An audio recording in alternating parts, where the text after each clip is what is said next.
A long time ago in the quiet village of Umu, there lived a young orphan named Uju. Her parents had died when she was still a child, leaving her alone in the small mud hut at the edge of the village. Though life had been unkind, Uju grew into a woman whose beauty had made earth turn wherever she went. When the young men of Umu gathered to discuss women, Uju's beauty was the measure they used to compare others. But for all her beauty, Uju lived a quiet and distant life. She sold foodstuffs in the market, spoke little, and never entertained visitors. The villagers whispered that her pride was higher than the tallest palm tree. The other maidens mocked her, saying, Uju thinks no man is good enough for her. Still, Uju paid them no mind. The only person she ever spoke freely to was Ifeoma, her market neighbor. Even then, their talks never went beyond market affairs. One day, Uju's uncle called her for a meeting. These were the same men who had abandoned her after her parents died. But now, they had returned because they wanted her bride price. "We have waited for you to bring home a husband," said the eldest uncle, folding his arms. "But you have refused, so we have found one for you. He will visit you tomorrow." Uju said nothing. She simply nodded and walked away. The next morning, she sat in front of her hut, quietly waiting. Beside her was a pot of cold water, and her heart burned with anger. She had no plans of greeting the man kindly. When she saw him approaching, smiling and proud, Uju jumped up, grabbed the pot, and flung the entire water on him before he could speak. The man shouted. Then Uju picked up a stick and chased him down the path until he disappeared. When the news reached her uncles, they summoned her again. Uju knelt and pretended to be sorry. "I won't do it again," she said softly. One uncle sighed. "It's all right, my daughter. You lost this one, but another one will come next week." Uju smiled faintly. She already had a new plan. A week passed. Uju sat quietly in her hut, her heart heavy with memories of her parents. She still remembered her father's laughter, his haunting stories, and the old rifle that hung on the wall above his bed. It was the only thing he left behind. That morning, her uncle came to her hut. "Prepare yourself," he said sternly. "The new suitor will arrive before sunset. Don't embarrass us again. Uju, you hear me?" Uju nodded calmly, but her eyes were cold. "Yes, uncle," she said. As the sun began to set, Uju dressed in her best wrapper and blouse. Her beauty that evening could have melted any man's heart, but her heart was not open to love. By her side lay her father's old hunting gun. When the sound of footsteps echoed down the narrow path, Uju's lips curved into a quiet smile. "That must be him," she murmured. A tall man appeared, wearing a wide grin. "Good evening, my beautiful one," he said proudly. "I am the man your uncle spoke of. My name is..." Uju fired the shot into the air before he could finish his sentence. The sound shattered the peace of the evening, sending birds flying from the nearby trees. The man froze, eyes wide in shock. What are you doing?" he stammered. Uju took a step closer, her finger still resting near the trigger. "I don't want a husband," she said coldly. "Tell my uncles to stop sending men here." The man didn't wait to reply. He ran as fast as his leg could carry him, shouting for help as he disappeared down the path. By nightfall, the story had spread through the entire village. The people of Umu laughed and shook their heads. "Uju has gone mad though. No man will ever marry her now," they said. Our uncles were furious when they heard the news. "You will bring shame on this family," the eldest roared. "If you ever disgrace us again, we will deal with you." But Uju only sat silently, her eyes calm and unbothered. Deep inside, she knew something the whole village did not. a secret reason she refused every man who came her way. And that secret was darker than anyone could imagine.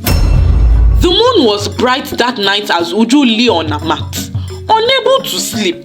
She shut her eyes, covering her ears. "Go away," she muttered. "Leave me alone." But the voice came again, clearer this time. "Uju, you know what will happen if you marry." Her eyes flew open. The room was empty, yet the air felt thick, like someone else was breathing beside her. She jumped up and grabbed the old lamp on her stool. Then she saw it. Her mother's old wrapper, folded neatly in the corner. Except tonight, it wasn't folded.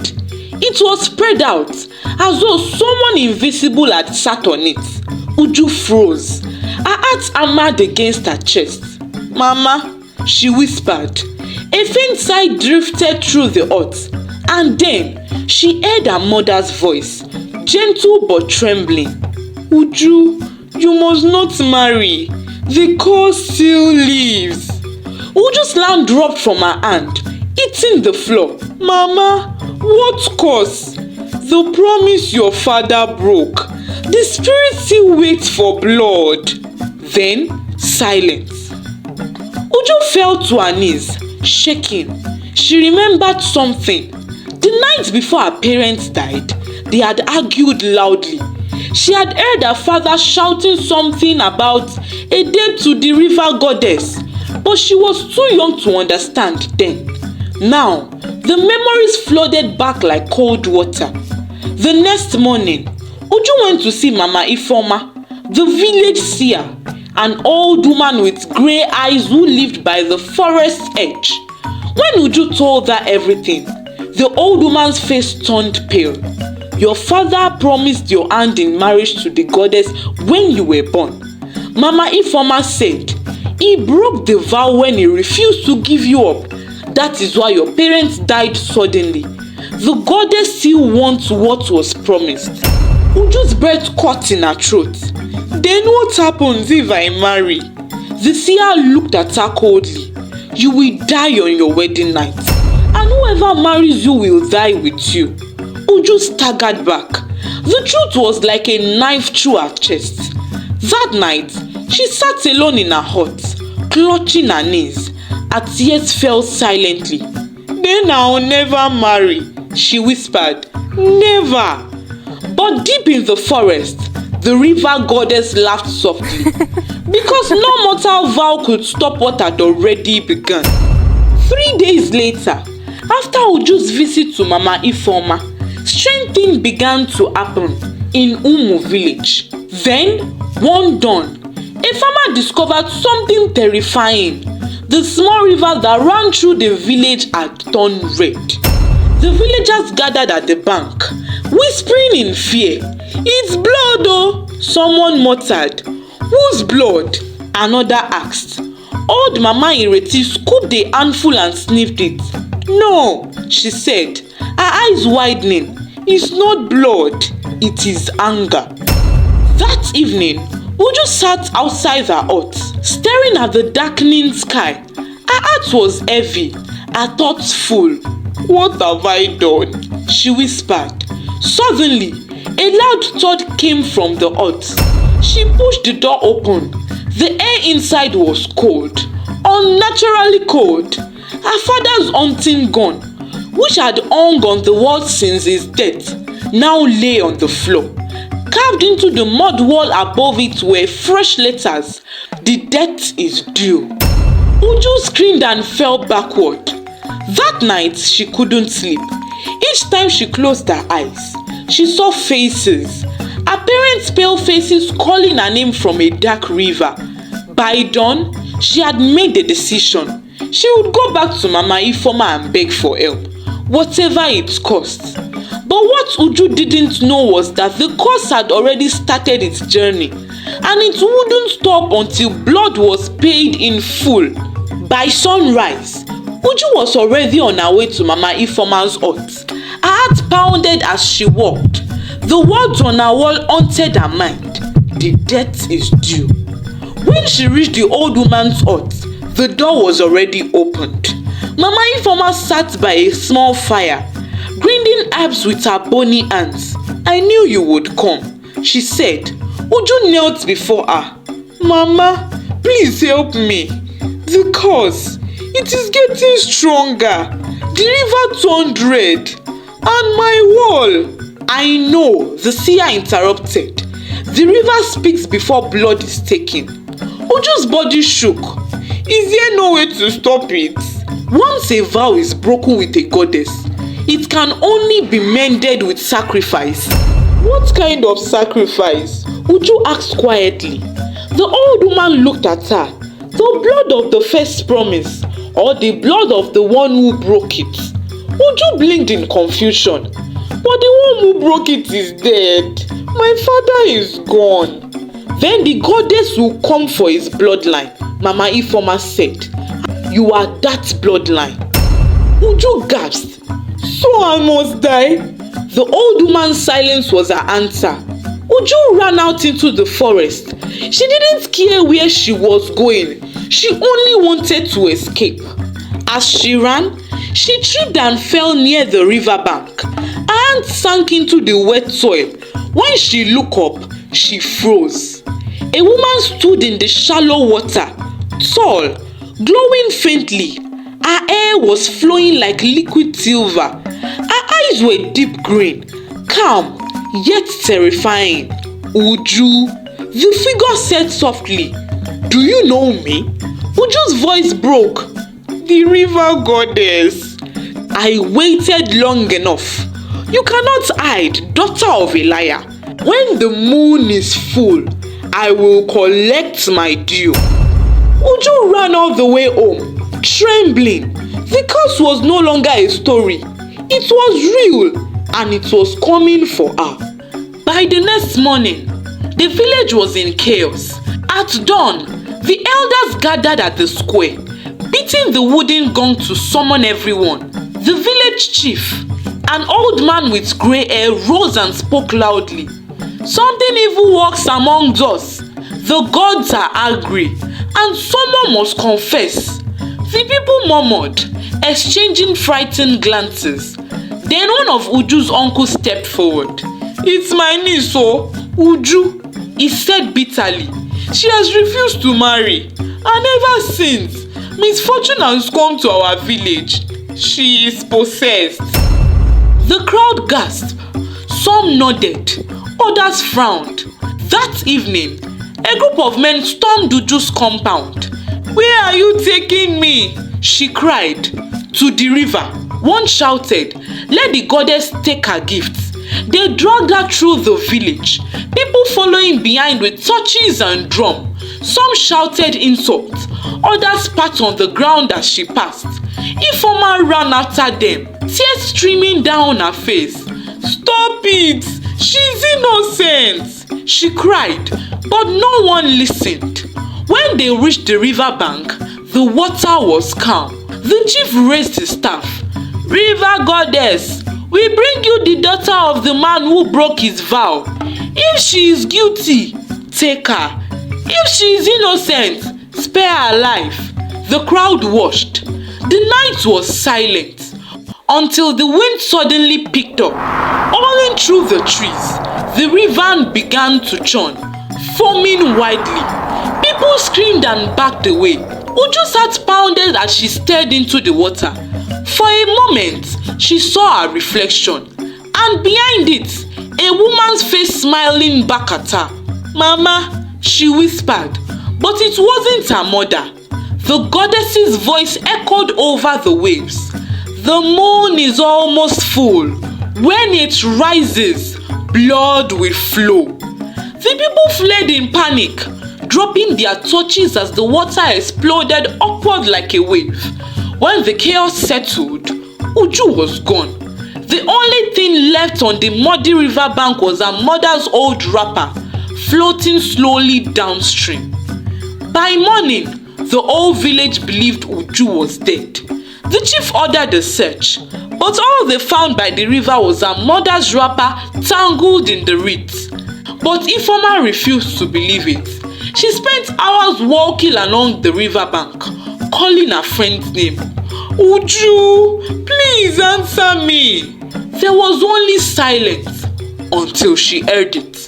A faint humming, a woman's voice singing softly in the distance. Ifeoma turned towards the sound and froze. There at the edge of the forest stood Uju, dripping wet, barefooted, and staring blankly into the space. Uju! Ifeoma gasped, running to her. You are alive! Uju blinked slowly, her eyes pale and distant. Where am I? They returned to the village, but everyone stopped in their tracks when they saw her. It's a ghost, oh! One man shouted. Uju didn't answer. She only looked around slowly, as if seeing everything for the first time. Then she whispered, I don't remember. Uju, Ifeoma whispered, come inside. Uju turned slowly. The moon is nearly full. Then she smiled, but it wasn't the smile Ifeoma once knew. It was cold, distant and frightening. Uju's voice dropped to a whisper. She let me go, but only to bring what is ours. Uju had not truly returned. The goddess had only borrowed her body. The following night, the entire village gathered in fear before the old shrine of Allah Ugugu. From the shadows emerged Father Anene, the oldest priest in Umu. He had once served Allah Ugugu, but many believed he abandoned the goddess when Christianity reached the village. Bring the girl to me, he said quietly. The moment Father Anene faced her, the wind roared through the trees. You dared return to the goddess you betrayed? The voice spoke through Uju. Father Anene knelt, tears streaming down his face. Forgive me, O mother of the river. I was young. I was foolish. I led them astray. Foolish? The goddess thundered. You broke the vow. You stopped the sacrifice. You buried my chosen maiden without honor. The villagers gasped. The truth was finally coming out. Uju's death had not been an accident. It was a forbidden burial, one meant to hide a secret. Father Nene beat his chest. Yes, we buried her because she bore the mark of the chosen one. We feared you would claim her, so we hid her body and lied to the land. A terrible silence fell. The moon darkened. Uju's voice shifted. Now it was both her own and the goddesses. So you buried me alive in fear? And now you expect peace? The ground trembled. Only one thing can stop this, Father Nene cried. The cross must meet the shrine. The blood must meet mercy.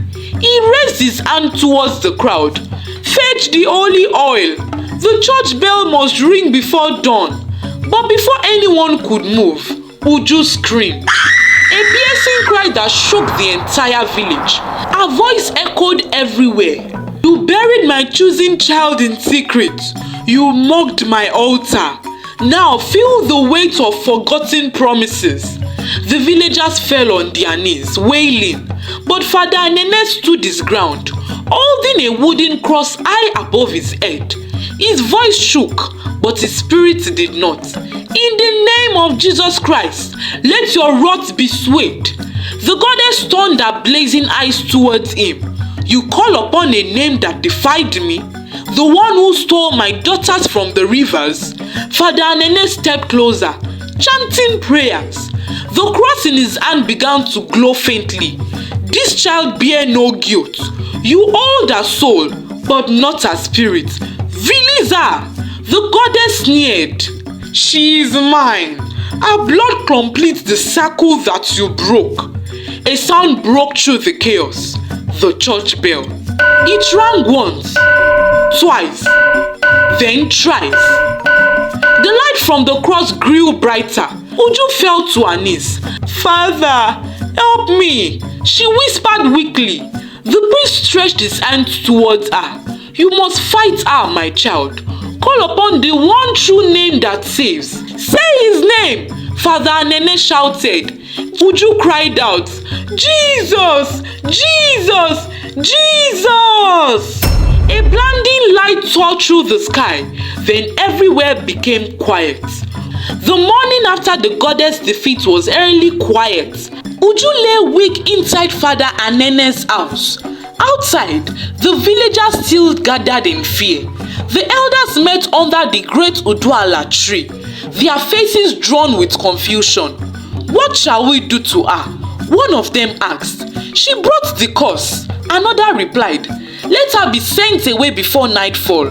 But Father Anene stood before them. "No," he said firmly. "This girl is not cursed. She is a victim of sin, greed, and forgotten gods." The crowd murmured. The priest spoke. "The truth is out, and we have been delivered.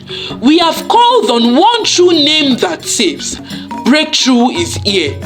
That night, thunder rumbled again, not of fear, but a sign of freedom. The next morning, the villagers rebuilt their altars, this time to the one true God. But every year, when thunder rolled across the hills, people swore they could hear a gentle voice in the wind, a girl whispering, "I am free." Did you enjoy this story? Do well to share your thoughts in the comment section. Remember to like, share, and follow us for more stories. Bye for now.